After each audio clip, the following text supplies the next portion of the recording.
Hello friends, welcome back to my channel English with Sneha.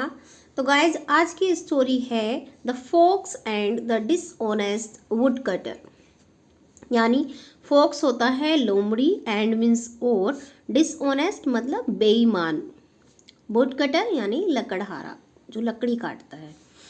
तो ये आज की स्टोरी का टाइटल है। और गाइज, मेरी आप सभी से रिक्वेस्ट है कि जब भी स्टोरी रीडिंग करें तो वर्ड मीनिंग पर ध्यान दें और उसके जो सेंटेंस का स्ट्रक्चर होता है उस पर ज़रूर से ध्यान देना चाहिए कि ये किस टेंस में बना हुआ है।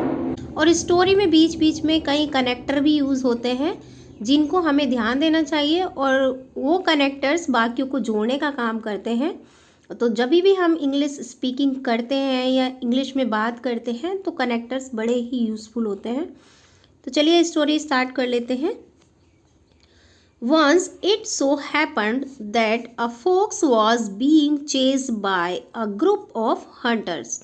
Once यानी एक बार, it so happened ऐसा हुआ, happen means होता है घटना या फिर होना, और ये सेकंड फॉर्म है कि एक बार ऐसा हुआ, that means कि a fox एक लोमड़ी was being chased. chase means होता है पीछा करना, और ये है यहाँ पर थर्ड फॉर्म, यानी पीछा किया जा रहा था by a group of hunters. Group यानी समूह, ऑफ हंटर्स यानी शिकारियों का, कि शिकारियों के समूह द्वारा लोमड़ी का पीछा किया जा रहा था। The fox ran very fast and very soon he was out of the sight of the hunters. The fox लोमड़ी, रैन मीन्स दौड़ी, ये रन की सेकेंड फॉर्म होती है रैन।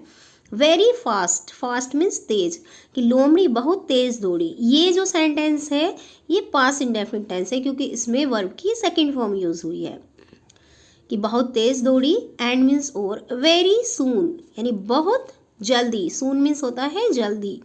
ही was out of the sight of the hunters. He किसके लिए use हुआ है? फॉक्स के लिए, कि वह, वाज मीन्स थी, आउट मीन्स बाहर, ऑफ द साइट, साइट मतलब होता है झलक या दृश्य, दृष्टि, दृष्टि ऑफ हंटर्स यानी शिकारियों की, कि शिकारियों की दृष्टि के बाहर थी, यानी शिकारी उसको देख नहीं पा रहे थे। जस्ट देन, तभी, ये भी एक कनेक्टर होता है, जस्ट देन तभी, ही सा a house and knocked on the door.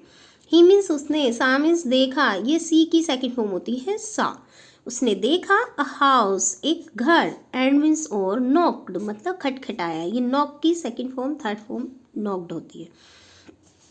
On the door यानी दरवाजे पर, और उसने दरवाजे पर खटखटाया।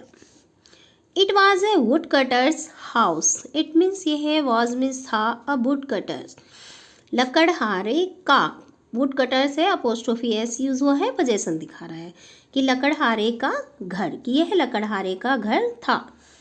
The woodcutter came out and the fox begged him to save his life. Woodcutter यानी लकड़हारा, came means आया, out means बाहर, लकड़हारा बाहर आया, and means और, the fox यानी लोमड़ी ने begged मतलब विनती की, him means उससे, to save मतलब बचाने की, his life उसका जीवन, कि लोमड़ी ने अपना जीवन बचाने के लिए उससे विनती की या प्रार्थना की। The would cutter agreed and hid the fox in his house. लकड़हारा एग्रीड मतलब सहमत हुआ, एंड मीन्स और, ये हाइड की सेकंड फॉर्म है हिड, यानी छिपाया, द फॉक्स लोमड़ी को, इन हिज हाउस यानी अपने घर में। लकड़हारा सहमत हो गया और लोमड़ी को अपने घर में छिपा लिया। Soon the hunters came and asked the woodcutter about the fox.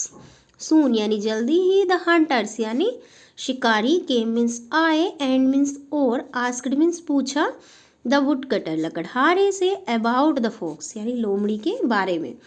जल्दी ही शिकारी आए और लोमड़ी के बारे में लकड़हारे से पूछा।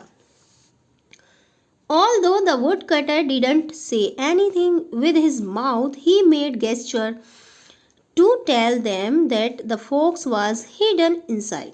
Although यद्यपि, इसी में यूज हुआ है didn't यानी did not say, did आया है, not भी आया है, तो ये है पास्ट इंडेफिनिट का नेगेटिव सेंटेंस। क्या है ये? Negative sentence, did not।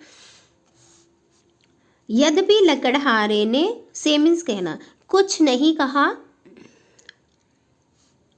Anything मतलब कुछ, जब भी यहाँ नेगेटिव होता है तो यहाँ पे हम एनीथिंग यूज करते हैं कि लकड़हारे ने कुछ नहीं कहा।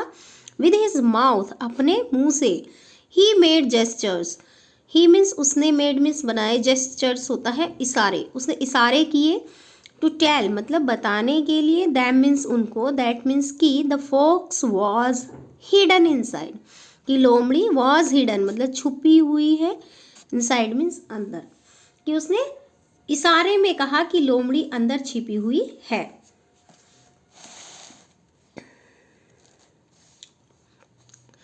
However, the hunters could not understand and walked away. However यानी हालांकि, the hunters मतलब शिकारी could not understand नहीं समझ सके, and means और walked away और चले गए, हालांकि शिकारी समझ नहीं सके और चले गए। The fox came out, लोमड़ी बाहर आई। When he was just about to leave the house, the woodcutter asked.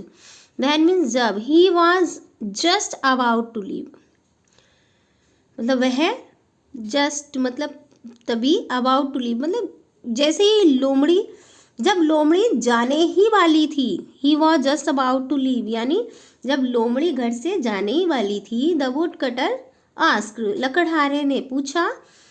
Wouldn't you thank me, wouldn't यानी ये कॉन्ट्रैक्शन फॉर्म है वुड नॉट की, कि would not you thank me, कि तुम मुझे धन्यवाद नहीं दोगे। एट दिस, इस पर, द फॉक्स सैड, लोमड़ी ने कहा। What should I thank you for the words that you didn't speak or the words that the hunters couldn't understand? What should I thank you for the words यानी कि क्या, what means क्या, should I मतलब मुझे धन्यवाद देना चाहिए, मतलब तुम्हारी बातों के लिए धन्यवाद देना चाहिए। दैट मीन्स जो, यू डिड नॉट स्पीक मतलब जो तुमने नहीं बोला, कि उसके लिए धन्यवाद दूँ। और मीन्स या, द वर्ड्स यानी that the hunters could not understand यानी उस शब्दों के लिए या बातों के लिए जो शिकारी नहीं समझ सके। ठीक है, कि जो तुमने नहीं बोला उसके लिए धन्यवाद दूँ, या शिकारियों ने समझा नहीं उसके लिए धन्यवाद दूँ। सेइंग दिस, इतना कहकर, ही लेफ्ट द हाउस, वह घर से चली गई। लेफ्ट मतलब चली गई, वह घर से चली गई। तो ये थी आज की स्टोरी, छोटी सी स्टोरी थी। प्लीज़ लाइक कर देना, चैनल को सब्सक्राइब कर लेना और बेल आइकन प्रेस कर लेना, जिससे आने वाली वीडियो के नोटिफिकेशंस आपको मिलते रहें। तो मिलते हैं दूसरी वीडियो में, तब तक के लिए bye bye, thank you for watching.